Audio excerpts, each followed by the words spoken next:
하나님께서 우리에게 주신 말씀 신약성경 마가복음 8장 1절에서 10절까지의 말씀입니다. 마가복음 8장 1절에서 10절까지의 말씀 저와 여러분이 한 절씩 교독하시고 마지막 10절은 한 목소리로 봉독합니다. 제가 먼저 1절 읽겠습니다. 그 무렵에 또 큰 무리가 있어 먹을 것이 없는지라 예수께서 제자들을 불러 이르시되 내가 무리를 불쌍히 여기노라. 그들이 나와 함께 있은지 이미 사흘이 지났으나 먹을 것이 없도다. 만일 내가 그들을 굶겨 집으로 보내면 길에서 기진하리라. 그 중에는 멀리서 온 사람들도 있느니라. 제자들이 대답하되 이 광야 어디서 떡을 얻어 이 사람들로 배부르게 할 수 있으리까? 예수께서 물으시되 너희에게 떡 몇 개가 있느냐? 이르되 7이로소이다 하거늘.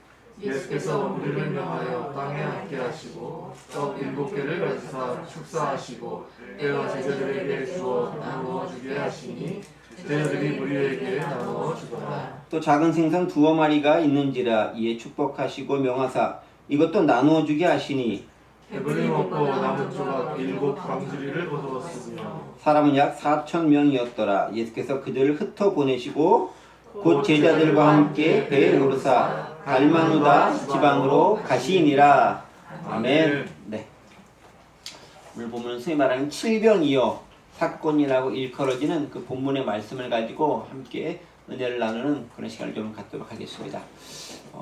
지난 시간에 우리는 예수님께서 수로보니게 여인 사건을 거친 다음에 다시 이쪽으로 오셔가지고 갈릴리 호수 근처까지 오셔가지고 거기서 귀가 먹고 또 말이 어눌한 말 더듬는 사람을 고치시고 치유하시는 그런 기적을 베푸시는 장면들을 발견했습니다. 그래서 그 장면들을 통해서 예수님께서 그들과 함께 하시며 놀라운 역사와 은혜를 이루시는 것들이 어떤 것인가 라는 부분들을 함께 목격하면서 예수님 역시 이방인도 버리지 않고 그들과 함께 하신다라는 것들을 발견했습니다. 그리고 이제 오늘 본문이 바로 그 다음부터 이어지는 장면이에요. 여러분 그래서 1절 보면 이렇게 되어 있죠. 그 무렵에 또 큰 무리가 있어 라고 되어져 있으면서 그 무렵이라는 것은 바로 지난 시간에 했었던 바로 그것과 이어지는 그 시점 그 날들, 그래서 영어로 보면 during those days라고 되어 있잖아요. 바로 그때쯤 해가지고 그 근처 그 어간에 있었던 사건이다 라고 기록하고 있습니다. 자, 근데 여러분 보시면 알겠지만 오늘 본문 읽었던 장면들 저희가 몇 주 전쯤에 했었던 그 오병이어 사건 기록하시죠? 몇 주 전인지 잘 모르겠는데 하여간에 그 몇 주 전에 오병이어 그 마가복음 6장에서 기록되었던 그 말씀들 아마 기억하실 것입니다. 그 오병이어 사건과 오늘 본문에 나오는 사건 다른 말로 우리가 칠병이어라고 좀 구분되어 부르긴 해요. 7개의 그 보리떡과 그냥 떡과 이제 2개의 물고기에서 칠병이어 사건인데 이 두 가지가 되게 비슷하잖아요. 사실 뭐 그래서 이게 진짜 원래 2사건이 있었는지 하나밖에 없는 건데 2개로 기록한 것인지 의견이 좀 분분하긴 해요. 그래서 이것은 원래 하나의 사건인데 이걸 2개의 중복 기록된 거다라고 주장하시는 분도 계십니다. 그분들 주장도 아예 아니다라고 할 수도 없는 것이 실제로 보면은 거의 비슷한 내용들이 비슷한 구조로 비슷하게 전개가 되어져 있고 결말도 거의 같아요. 그러면은 굳이 이게 뭐 짧게 고쳤다 그게 아니라 굳이 장황하게 이렇게 설명도 한 10절 정도 이상 되는 구절과 설명하면서 비슷한 것을 놓을 필요가 있었을까 싶은 생각이 드는 거죠. 똑같은 것도 어떻게 똑같은 사건이 계속 일어날 수 있었을까 그런 의문점이 들기도 합니다. 그래서 조금 비교해 볼 필요가 있어요. 우리가 전에 봤었던 오병이어와 오늘 보게 될 칠병이어는 무엇이 비슷하고 무엇이 다른가 좀 생각해 볼 필요가 있고 이것들이 사실 오늘 그 말씀 가운데 되게 중요한 역할을 감당하게 될 그런 내용들 사전 배경 지식으로 자리 잡을 것입니다. 먼저 그 마가복음 6장 34절부터 45절 정도인가요? 네, 여기 또 여기까지 34절부터 45절 이 내용이죠. 여기 있는 내용들을 한번 쭉 살짝 보시죠. 사실 지난번 봤기 때문에 자세히는 안 봐도 대충 알 것 같습니다. 이런 내용입니다. 그리고 오늘 본문을 봤던 것들 기억하시면서 한번 보겠습니다. 일단 유사점, 비슷한 점이 뭐가 있을까요? 여러분들 한번 말씀해 보시죠. 비슷한 점, 공부 시간 같기도 하지만. 굶주린 관중. 그쵸. 굶주린 무리들이 있었다. 군중들이 굶주렸다. 배가 고팠다. 그런 거 있었다. 또 있습니다. 또 어떤 거 있을까요? 그냥 생각난 거 다 얘기해 보세요. 공부 시간 같긴 한데 설교 시간 같지 않고 뭐 다 비슷하니까. 네. 또 어떤 거 있을까요? 뭐 광야라고 하는 곳, 네, 그쪽에서 또 이렇게 뭐 먹였다라는 점도 있겠고, 또 어떤 거 있을까요? 네, 주변에 먹을 것이 없었다. 네, 먹을 것이 없었죠. 또, 네, 그죠. 적은 아주 극히 작은 걸 가지고 많은 사람을 먹였다라고 하는 엄청난 기적적인 사건이 있고 충분히 남았다라고 그런 것도 있었죠. 또 제자들에게 너희가 먹을 걸 주라고 하니까 제자들은 당황해서 어찌할 바를 모르고, 그러니까 예수님께서 어쨌든 문제 해결하시면서 그들을 먹이시는 그런 과정들이 있습니다. 또 어떤 식으로 기적이 발생했는지는 자세하게 기록되지 않고 하여간에 제자들 정도만 그것이 어떻게 되는지 알 수 있을 정도의 그런 내용들로 기록되어져 있습니다. 대충 그런 내용들, 그리고 전반적인 흐름이 비슷하잖아요. 예수님이 딱 보시기에 우리들이 있는데 이 사람들이 배가 무지 고팠다. 오랜 시간 나와 같이 있었는데 힘들어하고 있다. 놔두면 굶어 죽을 것 같아서 기진맥진할 것 같아서 먹여야 되겠다. 제자들에게 너에게 먹이라고 하니까 제자들은 당황해서 어떻게 합니까? 말도 안 되는 소리 하지 마세요 라고 얘기하지 않지만 비슷한 뉘앙스로 우리가 어디 가서 이들 먹입니까? 뭐 그런 식으로 얘기를 하죠. 예수께서 직접 너희는 뭐 가지고 있냐? 확인해봐라. 점검해 본 다음에 뭐 있습니다. 그거 가지고 주라 라고 해서 이렇게 예수께서 주고 다 주고 났더니 오늘 본문은 7 광주리 하고도 왕창 7 광주리가 가득 차게 나왔다 라고 되는 거고요. 그 다음에 지난번 본문 같은 경우는 12바구니가 가득 차고 나왔다. 이렇게 이제 그런 차이점이 있습니다. 자, 그런 어쨌든 간에 그런 유사점이 있어요. 자, 근데 차이점이 뭐가 있을까요? 차이점이 분명해야 이게 같은 사건이 다른 사건인지를 구분해낼 수 있을 거 아니에요. 차이점은 좀 자세히 봐야 되죠. 여기는 네. 하루. 네. 아, 역시 훌륭해요. 보는 눈이 탁월하십니다. 그렇죠. 첫 번째 오병이어 사건은 당일 일어났던 사건이에요. 당일 일어나서 하루 종일 딱 와서 저녁 무렵 되니까 배고팠다. 근데 오늘 보면은 3일 동안이나 같이 있었는데 배가 고팠다. 뭐 이런 내용이에요. 중요한 점을 발견했어요. 시간이 달라요. 그렇죠. 네. 또 어떤 게 있을까요?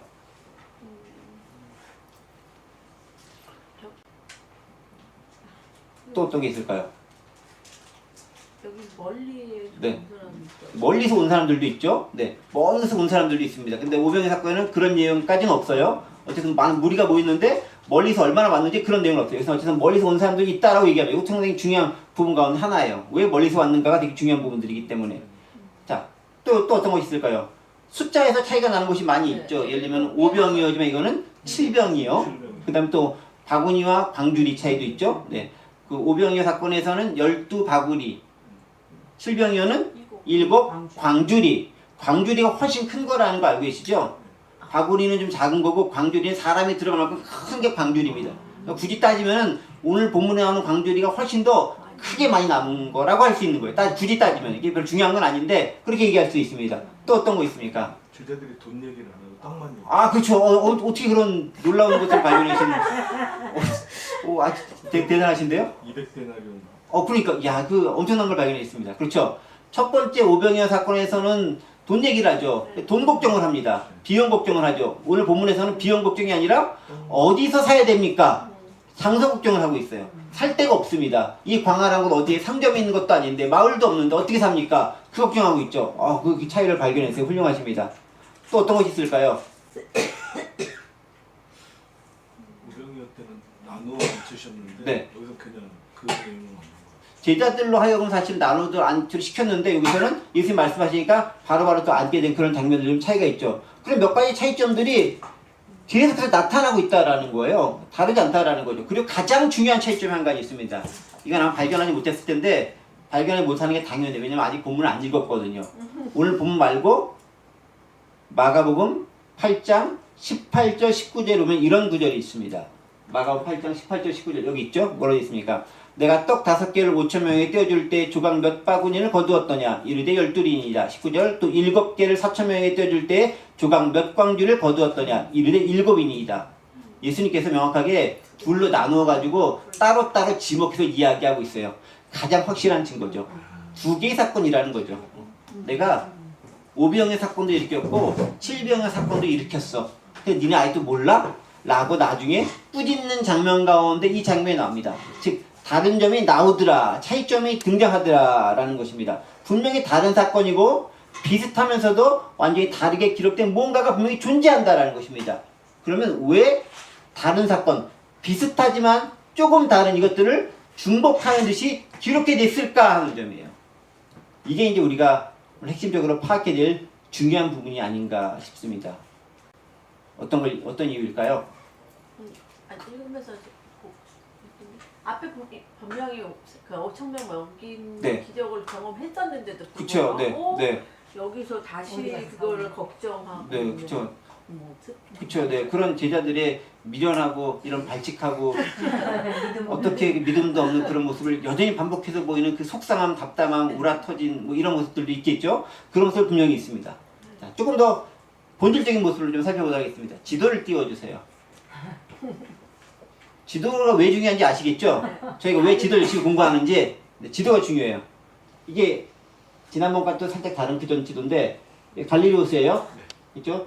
예수님이 지금 여정이 어떻게 있습니까? 이쪽에 있다가 두로에 가서 네, 사르밧과하고 그랬는데 네, 수로보니게요. 뭐 그죠? 고치신 다음에 바로 이렇게 가시면 되는데 이렇게 돌아서 이렇게 해서 지금 가고 계시다라는 거죠. 그쵸? 그쵸? 그러니까 지금 예수님은 어느 쪽에 계세요? 이쪽에서 이쪽에 계신 거죠. 아직 일로 넘어가지 않았어요. 왜냐면 오늘 본문 마지막에 10절에 뭐라면은 달마누다 지경으로 넘어간다라는 말이 있죠. 10절에 달마누다가 정확한 명칭을 잘 모르는 학자들이 추정하기는 이 마가단 지경, 여기 지경, 즉 이게 뭐 달마다 가다라 이쪽 지경이라고 합니다. 이쪽 지경으로 넘어가 마가단 막달라라고 하는데 이쪽 지경으로 넘어갔을 거다라고 합니다. 그러니까 이쪽에서 이쪽으로 넘어갔다라는 거예요. 그렇죠? 그럼 지금 예수님 어느 쪽에 있습니까? 이쪽에 있는 거죠. 이쪽. 자, 이쪽. 오병이어 사건은 어느 쪽에 있었습니까? 이쪽 편에 있었어요. 무슨 얘기 아십니까? 차이가 있죠. 자, 이외에 지도가 중요하냐면요. 지금 예수님께서는 유대인들 중심으로 이쪽에서 열심히 사역하신 다음에 지금 어디로 가면 계속 이방적으로 넘어가시는 거예요. 그렇죠? 넘어가서 두로부터 해가지고 무슨 사건이 있었죠? 수르보니 여기 고친 사건이 있었어요. 그 다음에 그 전에 이쪽 가다라 지경 데가볼리 이쪽 가다라 집 가가지고 무슨 일이 있었죠? 귀신 들린 사람 쫓아내서 귀신 쫓아낸 사건이 있었습니다.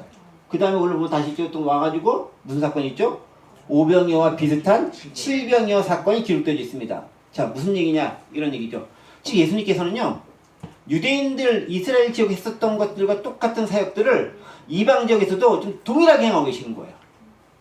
그러니까 우리가 보기에 예수님 마가복음은 유대인들만을 위한 복음서일 수도 있겠다 싶은 생각이 들고 그들 위해 쓰였을 거라 생각하기 쉽지만은 그렇지 않아요. 예수님은 말씀으로는 수로보니 여인에게 내가 이스라엘에게 먼저 왔지만 니네 아니다 라고 얘기했지만 실질적으로 행동은 어떻게 행동하냐면은 다 지금부터는 이방인들 위한 사역에 집중하고 있는 모습들인 거예요.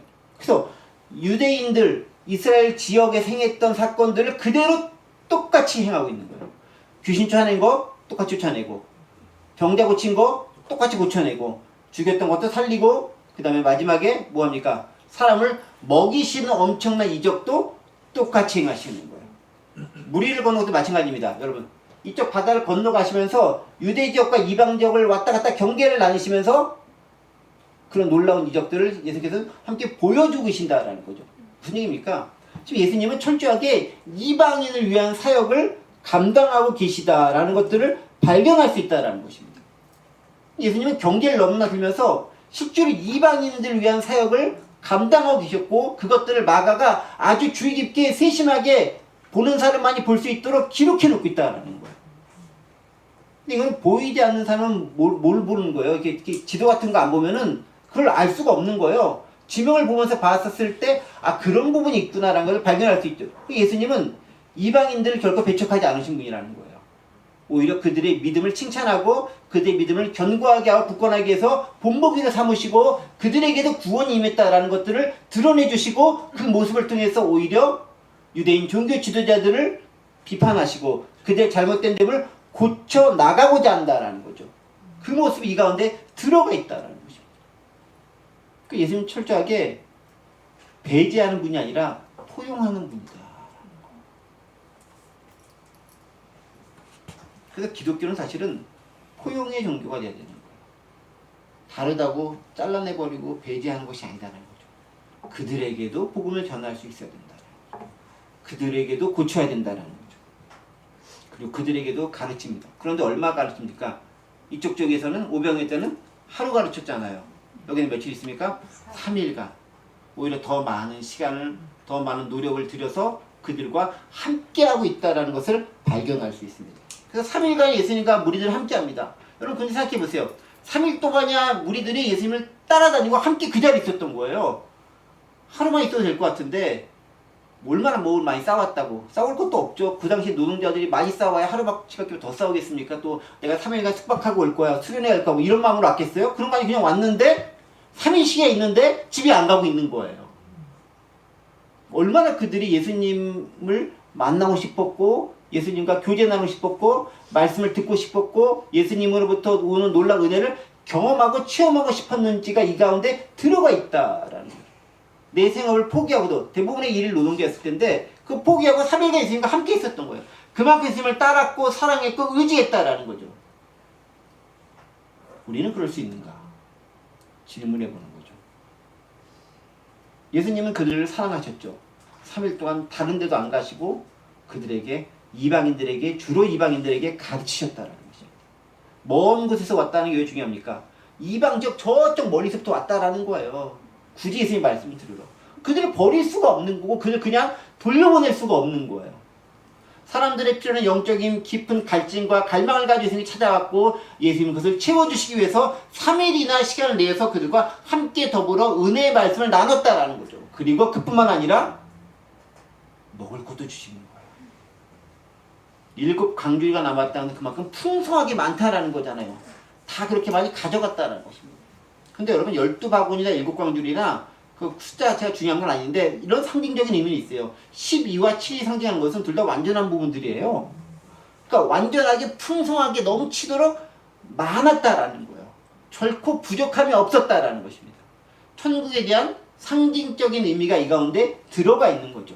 하나님의 나라는 이와 같다라는 거예요. 말씀을 사모한 자가 나가섰을 때 함께 먹을 것도 주시는 하나님이라는 거예요. 이스라엘 백성 이끌어내시면서 그냥 너희만 살아라는 게 아니라 만나도 주시는 분이다라는 거예요.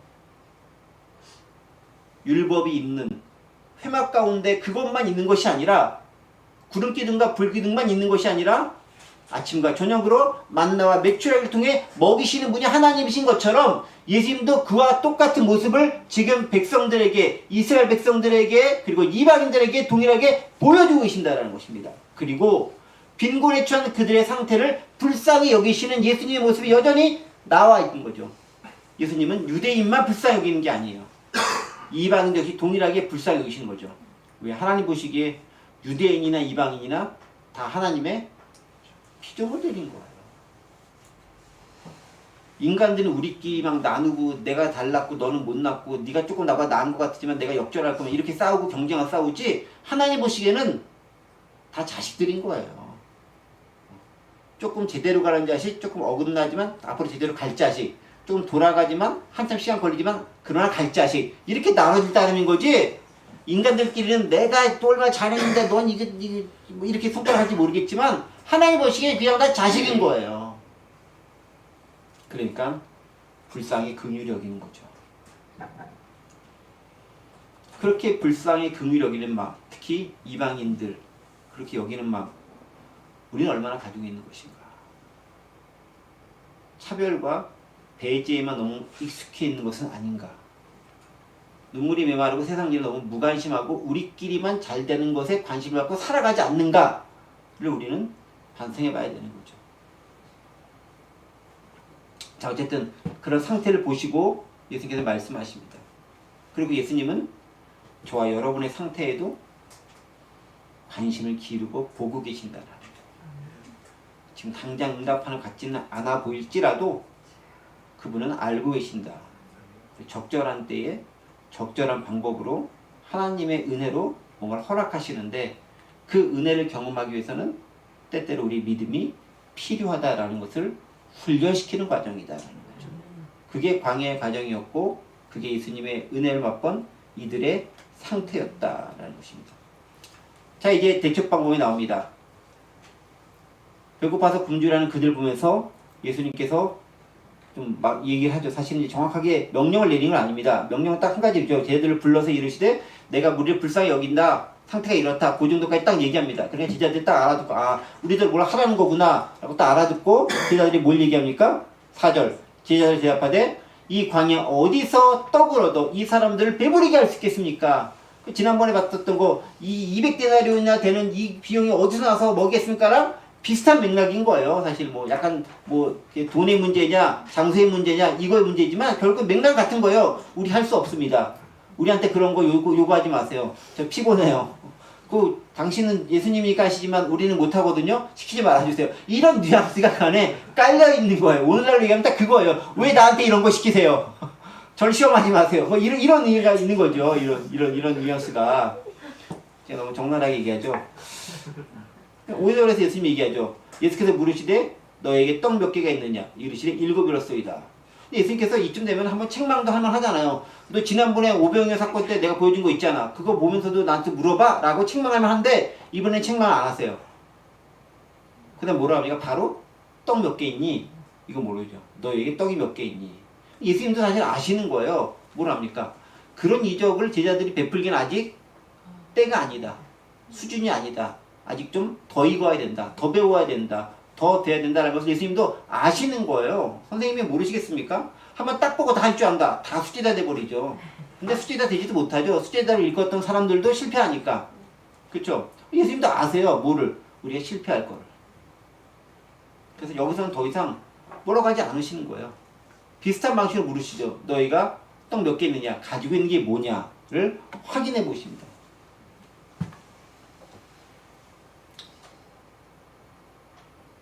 이쯤에서 한번 또 저희가 한번 생각해 보죠. 그러면 제자들은 지난번 오병이어를 통해 예수님의 기적적인 행위를 목격했음에도 왜 이번에는 하지 못했을까?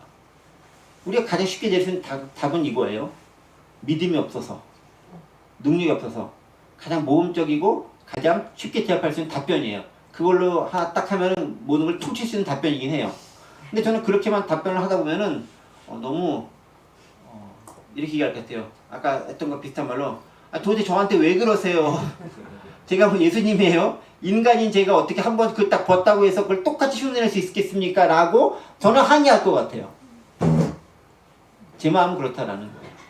여러분들은 모르겠습니다. 그 상태면 본 게 있으니까 바로 똑같이 흉내낼 수 있을지 모르겠습니다만 저는 안 될 것 같아요. 근데 저는 그게 가장 인간적인 모습이 아닐까 싶어요. 어떻게 한번 엄청난 이적 봤다고 해서 똑같이 따라할 수 있을까? 좀 조그만 이적 베푸는 것도 할 줄 모르는 거거든요. 저는 이렇게 하다못해 예수님께서 누굴 딱 만져가지고 치유하는 거, 하다못해 누구 제가 딱 만져서 감기 낫게 하는 거, 이런 것도 할 줄 몰라요. 근데 그걸 내가 예수님 하는 걸 봤다고 해서 나도 바로 한다? 저한테 너무 어려운 걸 요구하는 것 같다. 라고 저는 생각이 들어요. 하물며 수천 명을 먹인다? 에이, 왜 그러세요? 이 말밖에 안 나올 것 같아요. 예수님께서 물으시죠. 떡이 몇 개 있느냐? 예수께서는 답변 대신에 행동으로 너희가 무엇을 해야 되는지를 보여주시는 거예요. 예수님은 지금 당장 니네가 나처럼 그런 기적을 행해라 라고 이야기하지 않아요. 그럼 뭘 얘기합니까? 니네가 가진 게 뭔지를 확인해봐라 라고 얘기합니다. 뭘 가지고 있죠? 떡이 7개쯤 있습니다 라고 합니다. 떡이 7개쯤 있습니다. 그럼 내가 누군가에게 무엇을 주기 위해서, 말씀대로 살아가기 위해서는 내가 가진 게 뭔지를 좀 알 필요가 있어요. 왜냐면요, 주님은 하나님의 일을 이루신 데 있어서 하나님이시니까 불가능이 없지만 그가 가진 걸 통해서 역사를 이루세요. 기적이 일어났던 많은 것들을 보세요. 또 엘리야 사건, 여러 가지 많은 것을 보세요. 가지고 있는 그 조그만 걸 가지고 뭔가를 이루어내시는 분이시다라는 거죠. 엘리야가 사르밧과 할 때 그 안에 마르지 않는 그 기름통 어떻게 했습니까? 한 움큼 밀가루 있었잖아요. 그걸 가지고 계속 기적을 만드는 거죠. 근데 그 밀가루를 드릴 때 기적이 일어났다는 거죠. 여기도 마찬가지예요. 니네가 가진 게 뭐냐를 보라는 거예요. 뭐가 있습니까? 물고기 5마리가 있고 물고기 7마리 떡 5개가 있고 떡 7개가 있고 물고기 2마리가 있습니다. 그게 우리가 가진 거 전부입니다. 예수님 말씀하신 거죠. 대치 오케이. 그거면 족하다라는 거예요. 네가 얼마나 많이 가졌느냐를 물어보지 않으세요. 네가 가진 게 뭐냐를 확인하라는 거예요. 우리는 이만큼 가지면 뭐 좀 해보겠습니다 라고 얘기할지 모르지만 그분은 네가 좀 가진 게 뭐냐를 물어보시는 거예요. 그런 숫자의 문제가 아니라는 거죠. 적지만 그것이 충분히 30배, 60배, 100배 플러스 알파로 더 큰 뭔가를 맺을 수 있다라는 거예요.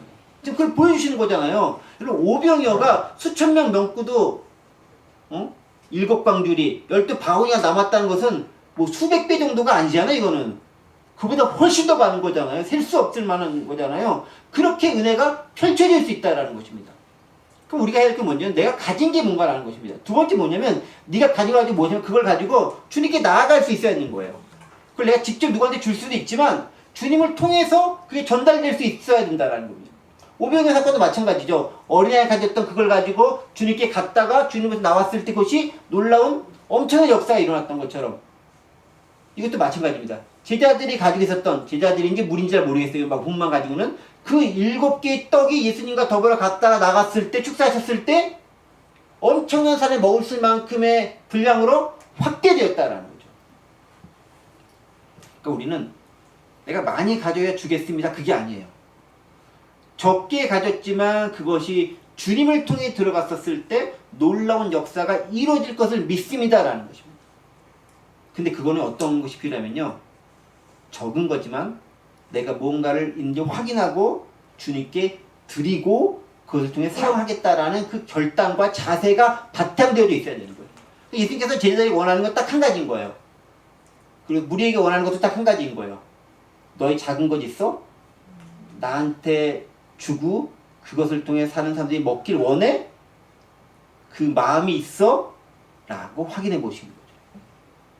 그리고 그 마음 가운데 있다고 한다면 주님을 통과한다면 그것은 셀 수 없을 만큼 엄청난 분량의 역사가 이루어진다는 것입니다. 그럼 어떻게? 그건 아무도 몰라요. 무리 포도주를 어떻게 변했는지 몰라요. 오병이어 사건이 어떻게 5개의 떡이 7개의 떡이 그렇게 많이 변했는지 아무도 몰라요. 현장에 있었던 일부 사람들 안 알 수 있을지 모르겠죠. 우리는 몰라요. 근데 어떻게 변했는가는 중요하지 않아요. 그거는 상황에 따라, 사람에 따라, 시대에 따라 다 다양한 방법으로 쓰일 수 있는 거예요. 정말 아무것도 없는 시절에는 정말 기적적인 그런 방법을 쓸 수 있겠고, 오늘날과 같이 뭔가 문명의 발달 시대 가운데서는 또 다른 재화와 또 다른 용역과 또 다른 화폐와 경제적인 이런 여러 가지 방법들을 통해서 역사가 이루어질 수 있는 거예요. 그게 꼭 눈에 보이는 우리가 보기엔 기적적인 것들과 일상적인 것들을 나누면 우리에게 문제가 있는 거지, 하나님 보시기에는 우리가 보기에는 기적과 일반적인 것이 다 동일하게 똑같이 보이는 그런 일반적인 일이라는 거죠. 하나님의 시간 볼 때 다 똑같은 거예요. 우리가 볼 때 기적인 거지. 그러면 어떤 방법으로 되어지냐는 별로 중요한 게 아닌 거예요. 그분 앞에서는. 우리가 봤을 때 오 대단하다. 우리 생각이지. 하나님 볼 때는 도찐개찐인 거예요. 그 방법이나 이 방법이나 그 시대에 맞춰 상황에 맞춰 다르게 사용하겠다라는 거죠. 역사를 만드신 하나님, 그 역사에 동참하는 우리의 결단과 용기와 마음이 얼마나 준비되어져 있는가, 그게 중요하다라는 거죠. 예수님의 손에 들렸을 때 역사가 일어난다라는 것입니다. 그런데 그 방법을 가만히 보세요. 예수님의 사람들을 먹이는 방법이 예수께서 직접 사람을 먹이실 수도 있지만 굳이 제자들을 통해서 먹이신다는 거죠. 그렇죠? 직접 할 수 있잖아요. 또 직접 고치는 것도 있고. 근데 제자를 통해서 하죠. 왜 그렇습니까? 이제 좀 있으면 예수님 부활을 승천하고 하시면은 육신 예수님 안 계시잖아요. 물론 성령이 함께 계시면 그 성령과 더불어 역사하겠지만은 이제는 너희가 나를 대신해서 그 역할을 해야 된다라는 것입니다. 자, 그럼 대체 오케이. 그건 좋아요. 그러면은 저 사람들은 주님께서 저희를 사용해서 그들을 먹인다고 칩시다. 그럼 저는요? 저는 좀 안 먹이십니까? 저도 좀 먹고 살아야 되잖아요. 라고 얘기할 수 있지 않을까요? 이런 곰퉁이 같은 질문이죠. 주님께서 얘기하죠. 너는 나와 함께 같이 있으면서 항상 먹지 않느냐? 라고 얘기하는 거죠. 일상적으로 먹으니까 그 일상적으로 먹는 게 특별한 것인지 모르고 살아가는 것 아니냐라는 거예요. 내가 먹는 그 자리에 너도 있지 않았느냐? 내가 행하는 그 자리에 너도 있지 않았느냐? 그리고 그 은혜를 받으면은 이게 네가 나를 대신해서 그 일을 행할 차례다라는 거예요. 예수님은 제자들과 더불어 함께 가시면서 그들에게 은혜를 베풀어 주시고 그 은혜를 통해 훈련시켜서 그들로 하여금 사람들을 먹이게 하신다라는 거예요. 그러니까 우리는 사람들이 아니라 예수님의 제자와 같은 무리들이 되는 거예요. 그러면 주님 저희는 언제 먹이십니까? 라고 질문할지 모르겠지만 되돌아보면은 항상 먹이셨던 것을 발견할 수 있어요. 그러면 내가 사람들에게 먹이려는 모습을 통해서 그 결단과 용기 행동을 통해서 하나님은 우리를 통해 기적을 행하신다라는 거죠. 그리고 우리가 그 기적에 쓰임받는 도구가 된다면 그것만큼 더 귀한 하나님의 역사에 동참하는 방법은 또 무엇이겠느냐라는 것입니다. 말씀을 좀 정리해 보겠습니다. 요새 설교가 짧아지니까 좋죠. 하나님께서는 이방인도 사랑하세요. 배제하는 사람이 없다라는 것입니다. 우리는 율법 밖에 있는 그들은 죽은 자라 생각할지 모르겠지만 하나님의 입장에선 그렇지 않아요. 다 구원받아야 될 사람입니다. 하나님은 세상을 이처럼 사랑했다라고 얘기해주지 유대인을 이처럼 사랑했다라고 얘기하지 않으십니다. 세상은 우리가 사랑해야 할 대상이고 복음을 전해야 할 대상입니다. 그리고 예수님의 그 본보기를 보여주셨고 나중에 사도행전을 보면 사도들도 똑같이 행하고 있는 것을 발견할 수 있어요. 먼저 유대인에게 그리고 이방인에게 그리고 유대인에게 있었던 그 기적과 이적들을 이방인에게도 똑같이 행하는 것을 발견할 수 있습니다. 데칼코마니처럼 그렇게 행하고 있는 모습이죠. 그게 예수님의 하나님의 우리와 이방인을 향한 마음이다라는 것입니다. 그렇다면 우리에게 원하는 것은 무엇이겠습니까? 네가 그 마음을 아느냐? 너희가 그 마음으로 사랑할 수 있느냐? 이 마음 물어보시는 거예요. 이런 거죠. 이방인이 잘 되는 거 보면서 진짜 기뻐할 수 있겠느냐? 그걸 보면서 배 아파하지 않고 박수 쳐줄 수 있느냐? 라고 물어보시는 거예요. 그게 되어지면 너는 사용할 만한 사람이 되었다라고 말씀하시는 거겠죠. 그러면 저는 그 마음이 없는데요. 그럼 나중에 혼나고 나서 사용되겠죠. 혼나고 사용되느냐, 혼나기 전에 사용되느냐, 그 차이가 있을 사람이지 사용되기는 마찬가지인 것 같아요. 왜냐하면 하나님께서는 이방인과 유대인을 향한 구원 계획은 동일하게 같이 가지고 계시기 때문에 그러한 거죠. 바로 그런 놀라운 구원 계획 가운데 하나님 나라 역사 가운데 제대로 쓰임받을 수 있는 저와 여러분들 되시기를 간절히 원합니다. 네. 기도합니다. 은혜와 사랑 하나님 아버지 감사합니다. 오늘 말씀을 통해서 많은 사람을 불쌍히 여기시고 먹이시는 하나님 아버지의 마음을 발견할 수 있고 또 그 놀라운 역사에 우리를 사용하고자 하시는 예수님의 의도도 찾을 수 있었습니다. 사용되어질 수 있도록 도와주시고 그들에게 은혜 베푸는데 아름다운 도구가 될 수 있도록 도와주시고 하나님 역사에 귀하게 쓰임받을 수 있는 일꾼으로서 자리 잡을 수 있도록 은혜 내려 주옵소서. 감사드리며 예수 그리스도의 이름으로 기도하옵나이다. 아멘.